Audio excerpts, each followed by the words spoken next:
Hi everybody, I'm Bill Whittle and this is The Firewall.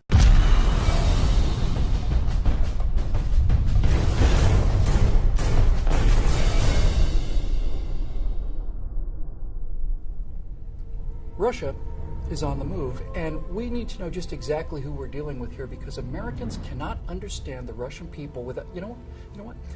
Let's just stop right there. Americans cannot understand the Russian people, period.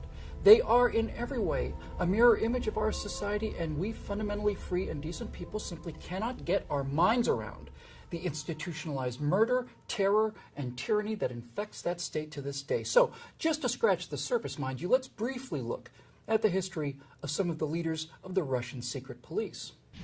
This is Felix Dzerzhinsky.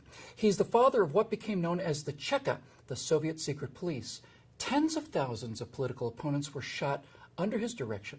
Now, of course, tens of thousands of murdered men, women, and children were a small price to pay to bring about Comrade Lenin's workers' paradise, but just so there's no confusion about what his mission was, Dzerzhinsky once said, "We represent in ourselves organized terror." This must be said very clearly, and that the mission of his Russian secret police was the terrorization, arrests, and extermination of enemies of the revolution on the basis of their class affiliation or of their pre-revolutionary roles. Not based on their guilt. Extermination based on class distinctions. His successor, Vyacheslav Mezhinsky, was described by Comrade Trotsky as more like the shadow of some other unrealized man, or rather like a poor sketch for an unfinished portrait. Now, these were relatively quiet times for the secret police, now renamed the OGPU, not the kind of man you really need for the heavy lifting when the work of real murder lay ahead, and he was replaced by Gingrich Yagoda. Now, with Yagoda, we're starting to get down to business. This state police murderer, like the others before him and the others to follow, took his orders from the Kremlin, but the actual killing took place in this stately yellow building called the Lubyanka. Doesn't look like a death camp. It sits right in the middle of Moscow, and people go to work there every day. But as office buildings go, the Lubyanka has the distinction of having tens, or more likely hundreds, of thousands of people who entered the building but who never left the building. Starting with the show trials of the leaders of the revolution, Yagoda's secret police, now renamed again as the NKVD, began killing his own people in earnest.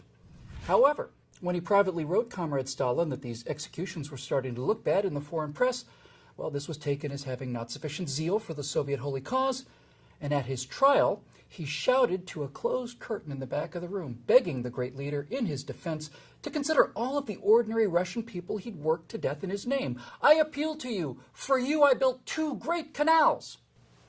And witnesses saw a flash of a match and a curl of smoke from behind the curtain. Yagoda was taken away. He was stripped naked just for extra humiliation. He was beaten, and then he was shot. He was replaced by this animal, Nikolai Yezhov.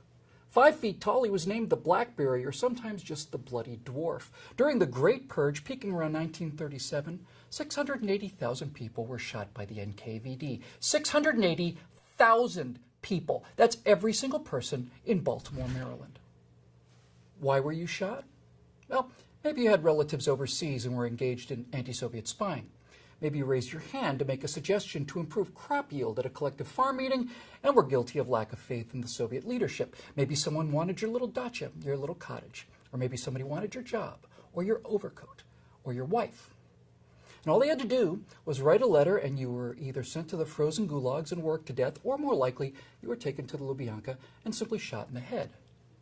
Now, Yezhov, industrious communist state murderer that he was, made a major improvement to the execution chamber in the basement of the Lubyanka. It was a sloping concrete floor with a little gutter that made it far, far easier for them to just simply hose off the blood and get on with the next set of executions. Now, you'd think that the Russians would be ashamed of this, but on December 20th, 1937, there was a gala celebration in the Bolshoi Theater to celebrate 20 years of Russian state police terror. Yezhov's picture hung beside Stalin's, and he entered to thunderous applause. Now, of course, killing thousands of people every week by hand all through the night can take its toll on a man. Yezhov descended into homosexual orgies and weeks of drunkenness. When it came his turn to receive his Soviet reward for outstanding service, which is being shot in the Lubyanka basement, this mass-murdering sadist fainted at the news, and hysterical and weeping, he was carried to the room with the sloping floor and shot in the head. Now, surely you'd think nothing could be worse than Yezhov, the disappearing commissar, the man who was airbrushed into being a Soviet non-person, and you'd be wrong. Under Lavrentiy Beria, the NKVD, later to be renamed again as the KGB, took the slave labor camps, the gulags, well, he put them into high gear. Who was worked to death in this frozen, dysentery-ridden, institutionalized hell? Scientists, musicians, poets, steelworkers, peasants. Not people who'd committed a crime so much as people who might someday commit a crime. Oh, and lots of other people too, lots of women. The entire system depended on signed confessions, you see. Those signed confessions were produced by torture. The wives of those innocent men had to denounce them as spies and traitors as well. Most of them did, but many did not. And they're buried out in the permafrost on orders from the Kremlin because the sentence for not denouncing your husband for crimes he did not commit was 10 years of slave labor out on the taiga, the frozen Russian forest plain where the temperatures in winter dropped to 40 degrees below zero. That's where those women died. Their children were sent to state orphanages to be beaten as enemies of the state. Now, long after his death, Beria was proven to have committed scores of rape. The actual number was likely in the hundreds. He would cruise the streets of Moscow in his limousine, pick a woman that appealed to him, take her to his soundproof room, and rape them, telling them, scream or not, it doesn't matter. And after they were raped, they were given a bouquet of flowers as they were shoved out into the snow, the implication being that it was all consensual. And when his turn came, this animal also collapsed, begging on his knees for mercy, wailing and crying so loudly that his comrade executioner shoved a rag into his mouth in order to shut him up before he shot him in the forehead. Now, we always assumed that the KGB was a spy service just like the CIA. It's not just like the CIA. Its primary purpose has been to impose terror on the Russian people. The Cheka was renamed the OGPU. The OGPU was renamed the NKVD. The NKVD was renamed the KGB. And in 1991, the KGB was renamed the FSB, the Federal Security Service.